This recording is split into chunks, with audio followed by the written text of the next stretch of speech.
The only thing worse than being blind is having sight but no vision. I believe Helen Keller articulated this key distinction incredibly well, and that is the distinction between sight and vision. It may be easy to confuse as they seem somewhat synonymous, but sight, however, is what we can see with our eyes open. Vision is what we can see and believe even when our eyes are closed.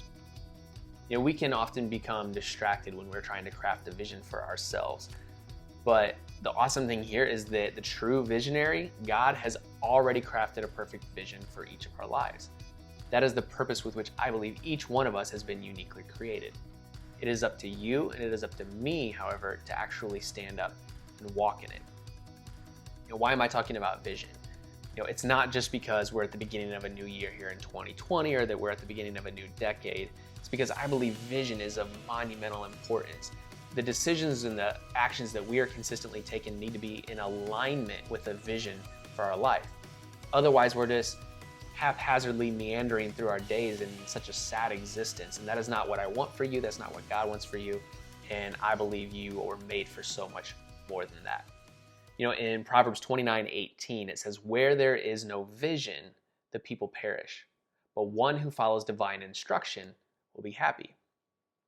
So you may be wondering, if vision is so valuable, why is it that we as families, as businesses, as countries often lack it to such a degree? Why is the absence of a clear vision so commonplace?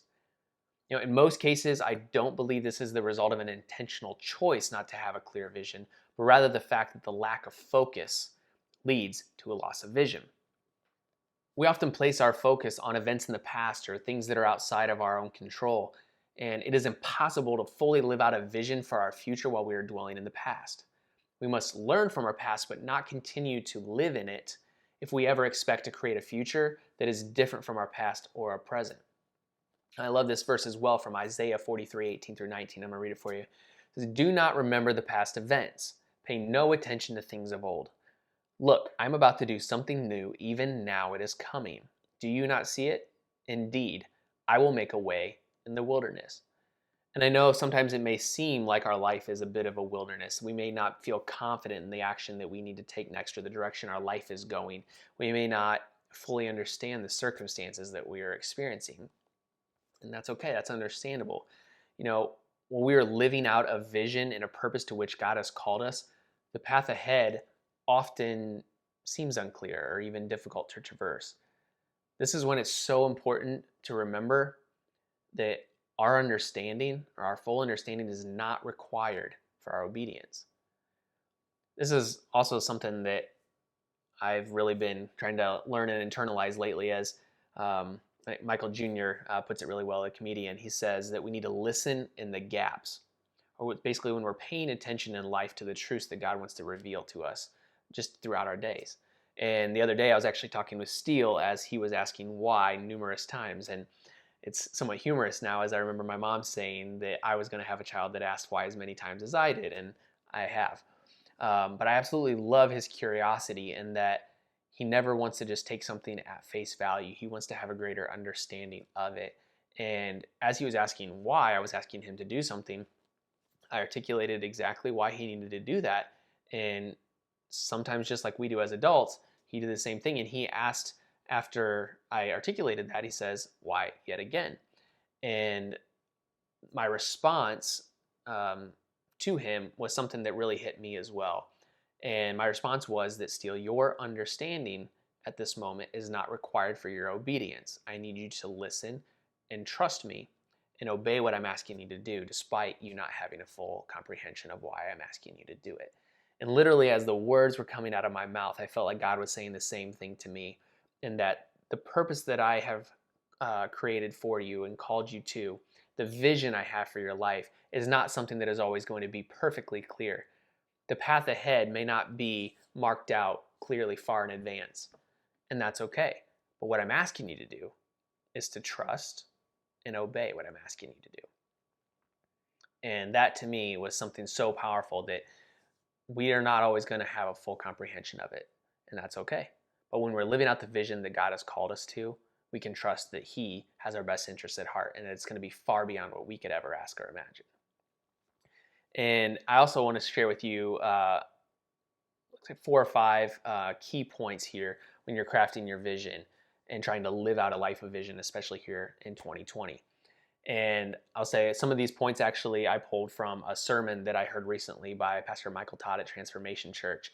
So I want to highly encourage you to check out his message. It was the first message of 2020, and he just did an amazing job of setting the tone for beginning the year living a life of vision. But the first point that I had was that if you are unclear on your vision, and I know many of you may feel that way, that you're not sure what God has for you in your life, or like what you should be doing, or how you can be impacting the world, or how you can be serving. If you're unclear on that vision, the first thing that you need to do is pray. You need to get alone with God and listen. And I know if you haven't done this before, this may seem somewhat awkward or foreign. It was for me, like I've prayed for a long time, but to really actually get alone with God and just listen to what he has to say is something that was a little different at first. And I can understand it feeling a little weird, but I want to encourage you to do it, because when we get alone with God and listen to what he actually wants to share with us and what he has for our lives, he'll let you know. It will become clear. When you pray for wisdom and discernment and guidance to move forward, he will make each next step pretty clear. And Tony Evans actually articulates a point on this very well, where he says, the only way to see life with clear vision is to view all of life from a kingdom perspective. And as we increase our focus on him, he will naturally increase the clarity of vision for our lives. Now, key point number 2 is absolutely critical. And I know this may seem somewhat trivial. Some of you may seem like an unnecessary step, but I cannot emphasize enough how important this is as a fundamental component to ensuring the success of your vision. And that is that you need to write it down. Literally just get a piece of paper, whatever you feel like God is calling you to, or the vision that you have for your life. I want you to write it down. And don't just write it down and put it away somewhere. I want you to write it down and keep it in front of you regularly, revisit it, look at it. And the cool thing about doing that is there's been multiple studies that have shown that, just even writing goals down drastically increases your likelihood of accomplishing that or attaining that goal. And that is because writing it down is a step of faith and an act of accountability. You're saying that I believe this is going to happen. I believe that I'm going to take the actions necessary to make this happen. And you're holding yourself accountable by constantly revisiting it. The third thing is that your vision must be vast. And what I mean by that is that you need to set God-sized goals. I don't want you to just, have incremental tasks like a to-do list as your vision for 2020. You need to be setting God-sized goals, things that are beyond your current capacity to attain. And I love Mark Batterson's words in the book Chase the Line here. He says that you need to go after a vision that is destined to fail without divine intervention. That should be something that excites you, and like knowing that God is going to accomplish immeasurably more through you than you can even fathom at this point in time. The fourth step or key point is that vision is a verb. Its action is necessary to achieve your vision. That may seem, again, common sense, but as I've emphasized before, that the difference between knowledge and action is drastic, yet it's a simple decision at the same point in time. It's not what we know that makes the difference. It's what we know and actually do that makes the biggest difference. And so I want you to take action towards your vision. And kind of going back off of, setting that bold vision on the previous key point, is that you need to reverse engineer the finish line. So once that bold vision is cast for 2020, I want you to reverse engineer that and set quarterly kind of markers or milestones that you need to work towards and achieve along the way. Break that down into monthly and then weekly and daily goals that then lays out a clear strategy of how you're actually going to attain your vision for 2020. Again, not just meandering haphazardly through the year and hoping that you reach some point of success. That's not how anyone has ever attained success in anything in life. You don't stumble onto it. You have a strategy and you consistently work towards it. The fifth and final key point here is that vision must be valid. And again, Mike Todd, this one was from him, Pastor Mike Todd at Transformation Church. And this one I thought was really good. He says, your vision must be valid. And what he meant by that is that when we work on a vision that is not from God, it will become void in front of man.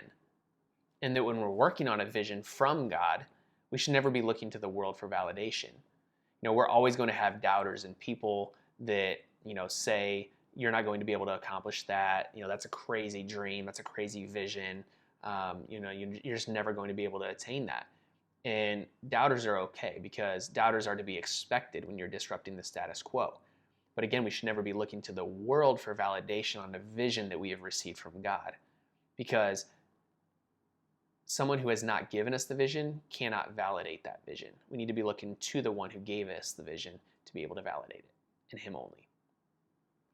And the alternative to, a vision that is not from God and that vision becoming void in front of man, however, is that it's amazing to see the impact that can be made through you when you're willing to share who you've been created to be with the world. And I want to remind you that whatever you are doing today, you are trading the day of your life for it. Are you making a good trade? I just want you to be who God has created you to be. I believe that is an awesome individual that is going to impact the world in tremendous ways. And that's what I want for you. That's what God wants for you. And I actually want to finish up with a quote from Zig Ziglar. And many of you may have heard this before, but I really want you to hear this and internalize it. That you were born to win.